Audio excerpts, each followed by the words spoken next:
नमस्कार। हिंदी साहित्य के तृतीय वर्ष के प्रथम प्रश्न पत्र में हम सूरदास पढ़ रहे हैं। वियोग वर्णन के 2 वीडियो आप देख चुके हैं। इस तीसरे वीडियो में हम आज 7वें पद से प्रारंभ कर रहे हैं, जिसमें गोपियां उद्धव को विभिन्न उदाहरणों के द्वारा ये बताना चाह रही हैं कि हम कृष्ण से इतना प्रेम करते हैं कि हमारा मन कृष्ण की प्रेम भक्ति को छोड़ करके अन्यत्र कहीं भी जाना नहीं चाहता है। इस प्रकार गोपियों की वाग वैदग्धता को इन पदों के अंदर बताया गया है। हमारे हरि हारिल की लकड़ी, मन क्रम वचन नंद नंदन और यह दृढ़ करी पकड़ी। ये लोक उक्ति है कि जो हारिल पक्षी होता है वो लकड़ी को नहीं छोड़ता है। वो कहीं भी होता है तो लकड़ी हमेशा उसके साथ रहती है। गोपिकाएं उस लोकोक्ति का प्रयोग करते हुए उद्धव को ये समझा रही हैं कि जिस प्रकार हारिल पक्षी लकड़ी को नहीं छोड़ता है, उसी प्रकार हमने भी कृष्ण के प्रेम रूपी लकड़ी को दृढ़ करके पकड़ रखा है। कैसे पकड़ रखा है? मन क्रम वचन। हमने मन से, कर्म से, वचनों से अर्थात अपनी भाषा से वो जो नंद नंदन है उसको हृदय में दृढ़ता पूर्वक पकड़ रखा है। इसलिए हे उद्धव, ये संभव ही नहीं है कि हम कृष्ण की भक्ति को छोड़ दें। जागत सोवत सपने सोतुक कान कान जकरी। गोपियां उद्धव को कह रही है हमारी स्थिति ये है, चाहे हम जग रहे हो, चाहे हम सो रहे हो, चाहे हमें सपना आ रहे हो, चाहे हमें कौतुक ही मतलब केवल हंसी मजाक की बात हो, लेकिन हर समय हम कृष्ण कृष्ण के नाम को जकड़ रखा है, उसके नाम को जपते रहते हैं। उसको हारिल पक्षी की जैसे लकड़ी को पकड़ता है, वैसे हमने कृष्ण की भक्ति को पकड़ रखा है। सुनते ही जोग लगत अली ऐसो जो करवी ककरी। योग का नाम सुनते उद्धव हमें ऐसा लगता है मानो कड़वी ककड़ी हमारे मुंह में आ गई हो, अर्थात योग की बात सुनना भी हमें पसंद नहीं है। सोई व्याधि हमें ले आए देखी सुने न करी। गोपियां उद्धव को कह रही है तुम तो ऐसी परेशानी, ऐसी बीमारी, व्याधि यानी बीमारी, ऐसी बीमारी हमारे लिए लेकर आ गए हो जिसको तो कभी हमने देखा है और न कभी हमने सुना है। यह तो सूर तिन्हीं ले दीजिए जिनके मन चक्री। गोपिकाएं उद्धव को कह रही है, सूरदास ये कह रहे हैं कि इस प्रकार के जो संदेश है, इस प्रकार का जो योग का उपदेश है, वो तुम उनको जाकर सुनाओ जिनके मन चक्री के समान गतिशील है, अर्थात जो चक्री के समान जिनका मन परिवर्तनशील है। हमने तो कृष्ण को हारिल पक्षी जैसे लकड़ी पकड़ता है वैसे पकड़ रखा है, इसलिए हम कृष्ण की भक्ति को छोड़ नहीं सकते हैं। गोपियों की वाग विदग्धता का परिचय इस पद के अंदर दिया गया है। आगे के पद में गोपियों की वाग वैदग्धता को और अधिक प्रकट करते हुए सूरदास जी ये बता रहे हैं कि किस प्रकार से वे उद्धव को ताने दे रही है। क्या ताने दे रही है? बिलग जनी मानहु ऊधो प्यारे, कि हे उद्धव तुम बुरा मत मानना। मतलब गोपियां इतनी सयानी है, जो कहना है वो सब कह भी देंगी और साथ में ये भी कहेंगी कि तुम्हें बुरा मानने की कोई आवश्यकता नहीं है। क्यों? वह मथुरा काजर की कोठरी जे आवे ते कारे। गोपियां ये कह रही है कि जो मथुरा है वो वास्तव में काजल की कोठरी के समान है।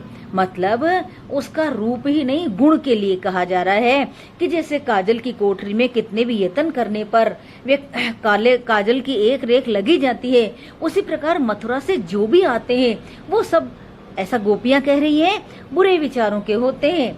कैसे? तुम कारे सुफलक सुत कारे कारे मधु भंवारे, कि तुम खुद काले रंग के हो।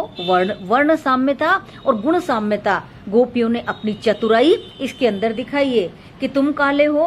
अक्रूर सुफलक सुत जो कृष्ण को लेने आए थे वो भी काले थे, कृष्ण है वो स्वयं भी काले हैं। और ऐसा लगता है कि मथुरा नगरी में रहने वाले लोगों का जिस प्रकार वर्ण काला है, उसी प्रकार से उनकी भावनाएं, उनका मन भी बुरे विचारों का ही है। कमल नैन की कौन चलावे सब हिन में अनियारे। और कमल नैन यानी कृष्ण की तो बात कहना ही बेकार है, वो तो उन सब में भी अनियार यानी अलग है। अलग कैसे है?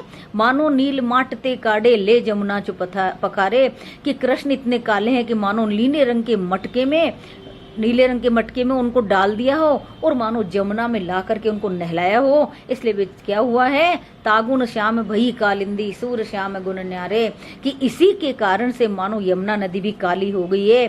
सूरदास जी कहते हैं कि श्याम के गुण अलग ही प्रकार के हैं, कि काले वर्ण होते हुए भी, यहाँ से व्यंजना है ये, कि काला रंग होते हुए उनमें गुण तो बहुत ज्यादा है, लेकिन गोपियां यहाँ कटाक्ष कर रही हैं, व्यंग कर रही हैं कि किस प्रकार से मथुरा से जो भी लोग आते हैं वो वर्ण में भी काले होते हैं और हमारे लिए तो वो दुख देने वाले ही होते हैं। इसलिए गोपियां उन सबके बारे में इस प्रकार वर्ण के आधार पर अपनी बात कह रही हैं, व्यंग कर रही हैं, खरा खरा सुना रही है उद्धव को कि किस प्रकार से तुम लोग स्वयं भी हमें कृष्ण की भक्ति छोड़ने के लिए कह रहे हो, और किस प्रकार से तुम सब तीनों के तीनों जिन जिन का इन्होंने लिया है और तीनों जो काले वर्ण के हो वो किस प्रकार से हमारे लिए तो दुख देने वाले ही सिद्ध हुए हो।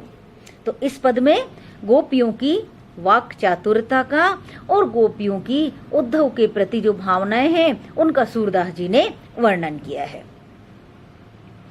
आगे बता रहे हैं, मधुकर जो तुम हितु हमारे। अब गोपियां क्या कह रही है कि ये मधुकर किसको कह रही है, उद्धव को कह रही है। मधुकर यानी ब्राह्मण होता है। हे उद्धव, अगर तुम हमारा हित चाहते हो तो क्या करो, तो या भजन सुधा निधि में जन डारो जोग कल खारे, कि तुम क्या करो, ये जो हम कृष्ण की भक्ति रूपी भजन कर रहे हैं इसके अंदर तुम योग रूपी खारे जल का मिश्रण मत करो। ऐसे गोपियां कह रही है। गोपियां क्या कह रही है कि हमारी जो भक्ति है वो कैसी है, हमारा जो भजन है वो कैसा है, वो अमृत के समान है, मीठे पानी के समान है, मीठे समुद्र के समान है, और योग रूपी जो खारा जल है उसको तुम उसके अंदर मिश्रित मत करो। सुन सठ रीति सुरभि पय दायक, क्यों न लेत फल हल फारे, जो भयभीत होत रज देखत, जो बढ़वत अहिकारे। और गोपियां तो क्या कर रही है, उद्धव उन्हें समझाने आया है, लेकिन गोपियां तो उद्धव को समझाने का प्रयास कर रही है। क्या कह रही हैं, सुनी सठ यानी मूर्ख, कि तुम मूर्ख हो, तुम एक रीति नहीं जानते हो।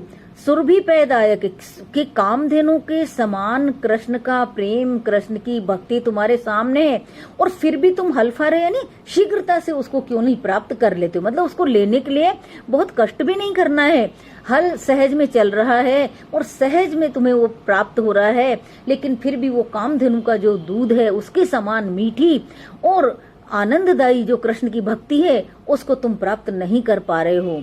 जो भयभीत होत रज देखत, कि अगर मान लीजिए कोई सांप है, अगर वो मिट्टी को देखकर ही भयभीत होगा तो भला वो आगे कैसे बढ़ पाएगा। निज कृत समझा बेनु दसनन हति धाम तजत नहीं हारे।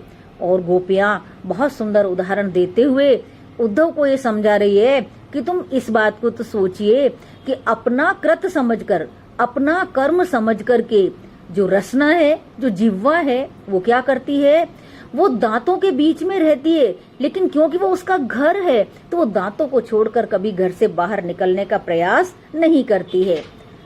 सो बल अछत निशा पंकज भ्रम दल कपाट नहीं टारे। ये उदाहरण हम पहले भी पढ़ चुके हैं कि जो भ्रमर होते हैं उनके अंदर लकड़ी को काटने की ताकत होती है, लेकिन अगर वो रात्रि के समय कमल के फूल के अंदर बंद हो जाते हैं तो क्योंकि वो कमल के फूल को प्रेम करते हैं, इसलिए कमल के पत्तों को काट करके या उनको छेद करके और वो उससे बाहर नहीं आते, चाहे उनका जीवन उसमें बंद होकर समाप्त हो जाए। रे अली चपल मोद रस लंपट कतई बकत बेकाज। अब तो वो सीधे सीधे सुना रही है उद्धव को कि तुम भंवर के समान हो, तुम चपल चंचल चित्त वाले हो, तुम केवल रस के लोभी हो, और इस प्रकार तुम बेकार की बकवास, बेकार की बातें कर रहे हो, बिना काम की बात कर रहे हो। सूर शाम छवि क्यों विसरत ही नख सिख अंग विराज, कि तुम ये बताओ कि सूर श्याम यानी कृष्ण की छवि का क्यों हमसे विस्मरण करना चाहते हो, क्यों उसको दूर करना चाहते हो। कृष्ण की जो छवि है वो तो नख से शिक लेकर के पूरे सर्वांग रूप में हमारे हृदय के अंदर विराजमान है, इसलिए किसी भी रूप में कृष्ण की छवि हमारे से अलग नहीं हो सकती है। तो गोपियों के वाग वेदों का, चतुराई का, उद्धव को किस प्रकार से वो अपने उदाहरणों के द्वारा, अपने शब्दों के द्वारा विभिन्न प्रकार से उद्धव को किस प्रकार वो बिल्कुल उसकी बोलती बंद कर देती है, उसका बोलना ही बंद हो जाता है, किस प्रकार समझाती है, सूरदास ने इन पदों में ये वर्णन किया है।